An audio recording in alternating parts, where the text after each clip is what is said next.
Good morning. कैसे हैं आप सभी लोग? आई होप आप सब बढ़िया होंगे। तो दोस्तों, आज की वीडियो की शुरुआत हो रही है खूबसूरत से शहर देहरादून से। और अभी के टाइम पे मैं जा रही हूँ गायत्री मंदिर में। आज है गुरु पूर्णिमा। तो गुरु पूर्णिमा आपको पता होगा गुरु पूर्णिमा क्यों मनाया जाता है। जीवन में, सभी के जीवन में एक गुरु का होना बहुत ज़रूरी है, तभी जीवन सफल होता है। चाहे वो गुरु आप भगवान को मानते हो, या अपने माता पिता को मानते हो, या आपने कोई संत गुरु जी को गुरु बना रखा हो, तो गुरु का होना बहुत ज़रूरी है। सनातनी होने के नाते हमारा भी धर्म बनता है कि हम अपने त्योहार वगैरह अच्छे से मनाएं, तभी हमारी आने वाली पीढ़ी और हम लोगों को अच्छे से पता लगेगा सनातन धर्म, आखिर हिंदू धर्म में क्या क्या चीज़ें हैं और गुरु क्यों बनाए जाते हैं, गुरु का क्या महत्व है।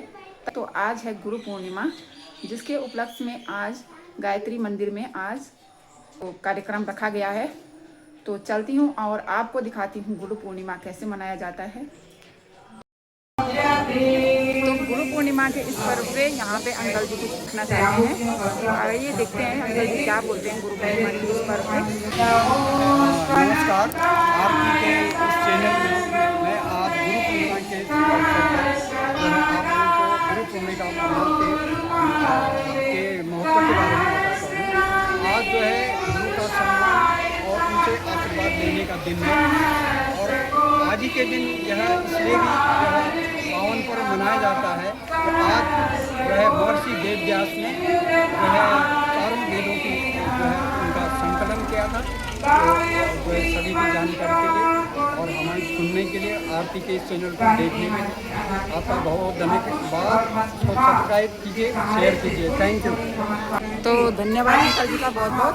और अंकल जी का भी एक चैनल है नेगी जी का बगीचा, जिसमें कि गायत्री मंदिर से जुड़े हुए सभी धार्मिक कार्य, यहाँ पे जुड़े हुए जो भी संस्कार होते हैं उनके बारे में अंकल जी बताते हैं। यहाँ पे पूजन के लिए सभी यज्ञ कुंडों पर व्यवस्था की गई है।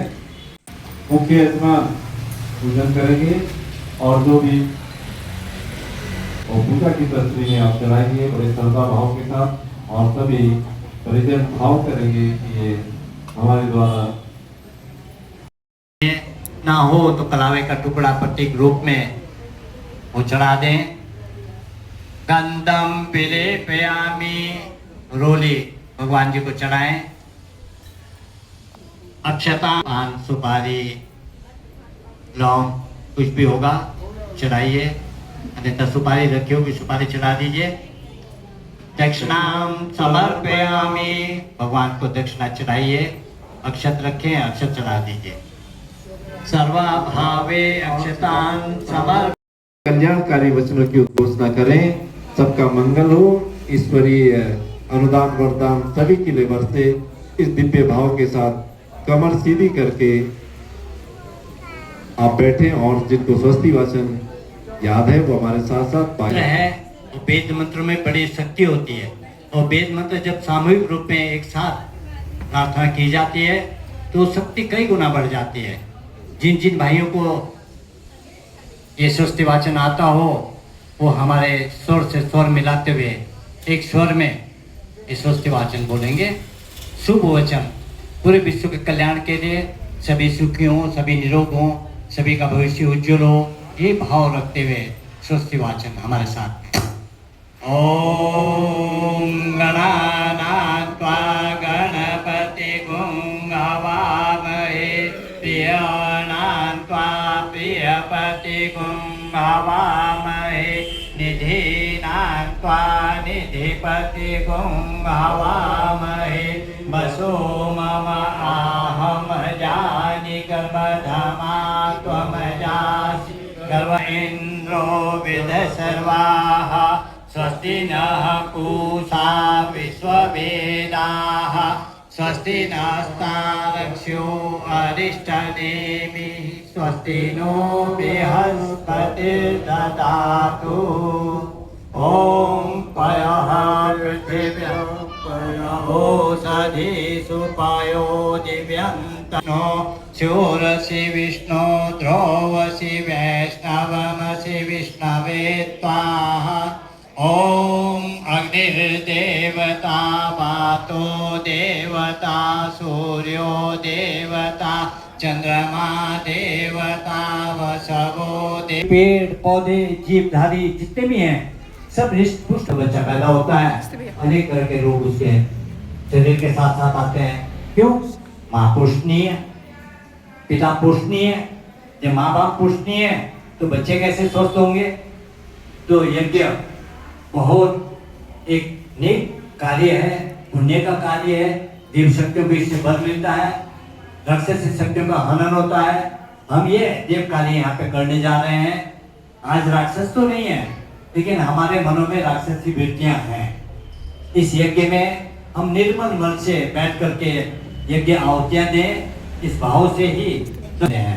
10 दिशाएं कौन सी? पूर्व पश्चिम उत्तर दक्षिण, 4 दिशाएं, 4 कोने ऊपर और नीचे। आइए इधर से भाई साहब इशारा कर रहे हैं, उन दिशाओं की रक्षा करें और हमारे यज्ञ में हम निर्मल होकर के स्वच्छ मन से स्वस्थ शरीर से इस यज्ञ को पूर्ण करते चले जाएं।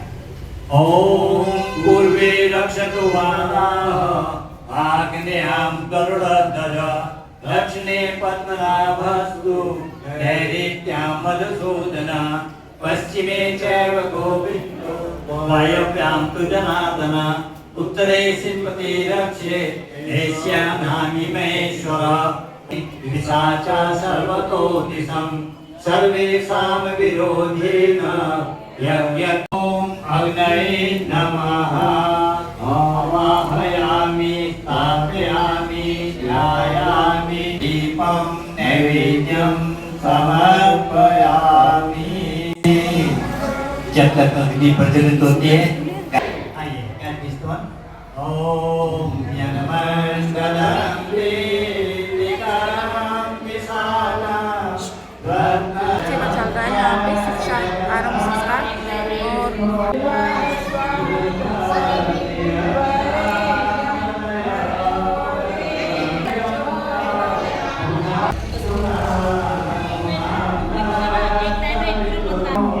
शिक्षा आरंभ संस्कार चल रहा है यहाँ पे और नीचे हो रही है पूजा।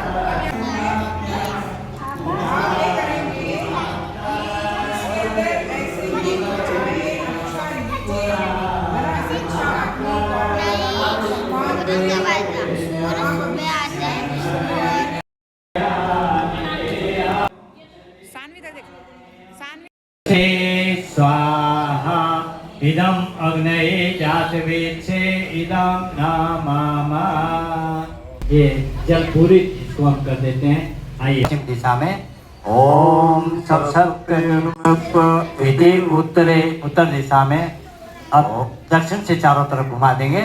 ओम देव सविता प्रसभु यज्ञं प्रसभु यज्ञवतीं बगाय दिव्यो गंधर्वः केतु केतम। भविष्य के लिए सभी सुखी हो, सभी निरोग हो, सभी दीर्घायु हो, सभी का भविष्य उज्जवल हो। इस भाव के साथ में मां मृत्यु मन से 3 आहुतियां समर्पित करेंगे। हाँ, हमारे एक वरिष्ठ गायत्री परिजन और ट्रस्टी भी हैं श्री प्रहलाद अग्रवाल जी। उनका भी लंबे समय से स्वास्थ्य ठीक नहीं चल रहा है। उनके स्वास्थ्य लाभ के लिए भी आहुति प्रदान करें। आज नव्या कुकृति, इनका भी जन्मदिन है। इनके उज्जवल भविष्य की कामना करते हैं, गुरुदेव से प्रार्थना करते हैं। लंबी सांसों के साथ अपने अंदर ग्रहण करें। रोग दोष आपके अंदर जो बुरे विचार हैं सब दूर हो जाएंगे। जिन कुंडों में अग्नि प्रज्वलित नहीं है, अग्नि। आइए बहनों, गुरु का ध्यान करते हैं। आज आप दीक्षा ग्रहण कर रहे हैं, आध्यात्म की ओर आपका कदम बढ़ेगा। ऐसा कोई व्यक्ति नहीं होना चाहिए जो गुरु बिना धारण किए इस संसार से विदा हो जाए। गुरु आध्यात्म गुरु होता है। आपका सौभाग्य है, आप गुरु नहीं महाकाल से परमात्मा चेतना को हम गुरु रूप में वर्ण करते हैं। ठीक है, हाथ जोड़ करके सिर झुका करके गुरु सत्ता को नमन करें। मंत्र मेरे साथ में बोलेंगे। ओ अपने लिए और एक समाज के लिए, गुरु के कार्यों के लिए। गुरु के कार्यों को गुरुदेव ने हमारे बहुत बड़ा संकल्प लिया। विचार क्रांति अभियान के माध्यम से युग निर्माण योजना, पूरे युग का निर्माण करना। हम छोटे छोटे संकल्प लेते हैं कि मकान बनाएंगे, बंगला बनाएंगे, फैक्ट्री बनाएंगे, बच्चों की शादी करेंगे। छोटे छोटे संकल्प हैं, गुरुदेव ने इतना बड़ा संकल्प लिया, युग निर्माण कौन कर पाएगा? वो महाकाली कर पाएगा, विधाता कर पाएगा। उस स्तर के ही हमारे गुरु हैं जिन्होंने इतना बड़ा संकल्प लिया। और वो कैसे? विचार क्रांति अभियान के माध्यम से। आपको नित्य प्रति स्वाध्याय करना है। गुरुदेव ने 3200 पुस्तक अपने जीवन काल में लिखे हैं। उन पुस्तकों का अध्ययन करना है। एक एक सूत्र उन पुस्तकों में आपको मिलेगा। आपकी जितनी तकलीफें हैं, जितनी समस्याएं हैं, जितने दुख हैं, उन दुखों का निवारण उन किताबों में है। लीजिए, छोटी छोटी किताबें लीजिए, उनको पढ़िए। नित्य प्रति जप करेंगे। हम गुरु का मार्गदर्शन प्राप्त करने के लिए और समय समय पर अपनी स्वेच्छा से कई लोग दीक्षा भी लेते रहते हैं और गुरु के बताए हुए रास्तों पर चलने का प्रयास करते हैं। एवं देव ऋण से पूर्ण होने के लिए नियमित आराधना के निमित्त समय और साधनों का एक अंश लगाएंगे। अक्षर युग ऋषि वेद मूर्ति तपोनिष्ठ परम पूज्य गुरुदेव पंडित श्री राम शर्मा आचार्य वंदनीय माता भगवती देवी शर्मा च निर्धारितानि अनुशासनानि स्वीकृत्य निर्माण कार्येषु प्रयुक्तं गुरुदक्षिणायाः संकल्पम अहम करिष्ये। मस्तक पर लगा करके और उसके चरणों में छोड़ दीजिए। ओम नमो स्वनंताय सहस्रमूर्तये सहस्रपादाक्षि शिरोरुबाहवे। मन और अंतःकरण की शुद्धि के लिए 3 बार स्वाहा शब्द के साथ एक जल को में डालेंगे। मंत्र हाथ में बोला जा रहा है। ओम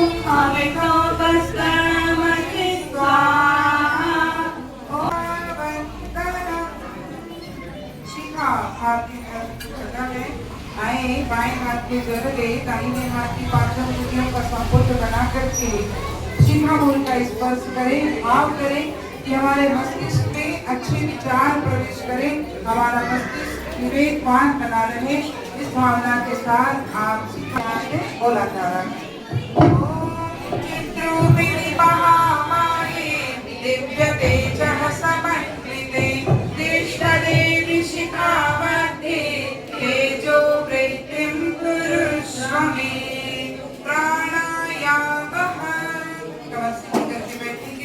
दोनों हाथ धोते रखेंगे, नेत्र बंद करके ओम तत्सवितुर्वरेण्यं भर्गो देवस्य धीमहि धियो यो नः प्रचोदयात्। हाथ की 5 उंगलियों का संपुट बना करके जिन अंगों का निर्देश दिया जाएगा उन अंगों को बाएं से दाएं स्पर्श करते चलेंगे। भावना करेंगे जिन अंगों को हमने अभिमंत्रित किया है उन्हें देवत्व की स्थापना हो रही है।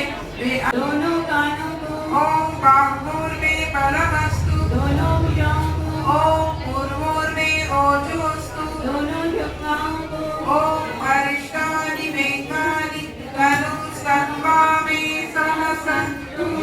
भाव करेंगे कि बाघ की जैसी धैर्यशीलता हमारे अंदर भी आए, सहनशीलता हमारे अंदर भी आए, उदारता हमारे अंदर भी आए, उसकी जैसी विशालता जैसे गुण हमारे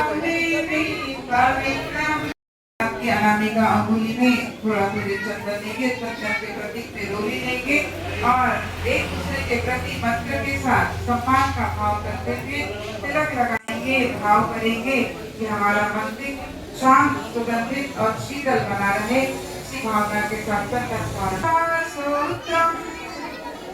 अभी के टाइम पे चल रहा है हवन की प्रक्रिया चल रही है। तो यहाँ पे सभी जो भी संस्कार वगैरह या जो भी धार्मिक कार्य यहाँ पे किए जाते हैं उसमें हवन जरूर होता है। तो आज 5 कुंडिया हवन था जो कि मतलब गुरु पूर्णिमा भी मनाया जा रहा है। और अंकल जी ने हमें बताया कि गुरु का हमारे जीवन में क्या महत्व है। हमारे जीवन में गुरु का होना बहुत ज़रूरी है सभी के जीवन में।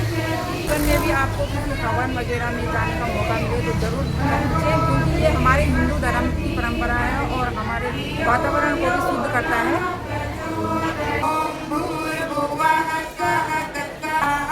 इदं गायत्रे इदं नमः ओम भूर्भुवः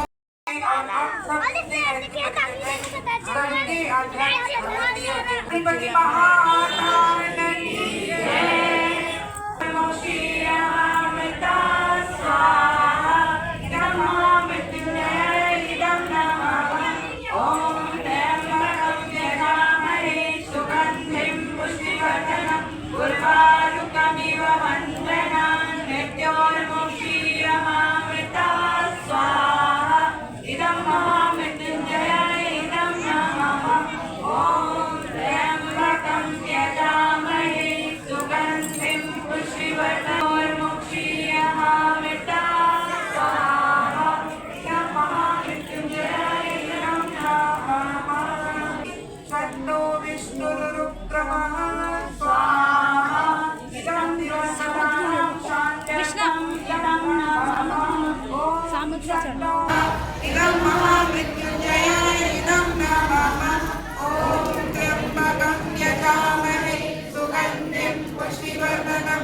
उर्वारुकमिव वन्दनान् मृत्योर्मुक्षीयमामृता स्वाहा इदं महामृत्युंजय इदं नमः धीमहि तन्नः श्रीरामः प्रचोदयात् स्वाहा इदं महामृत्युंजय स्वाहा ओम अंतरिक्षाय स्वाहा इदं पर्यावरण पुष्ट्यर्थं इदं नमः। के बारे में जो कुछ भी त्रुटि रह गई हो, जो कुछ भूल हो गई हो, उसके प्रायश्चित के लिए प्रार्थना करते हैं कि सभी का संतुलन बना रहे। इस निमित्त यह आहुति यज्ञ भगवान को हम समर्पित करते हैं।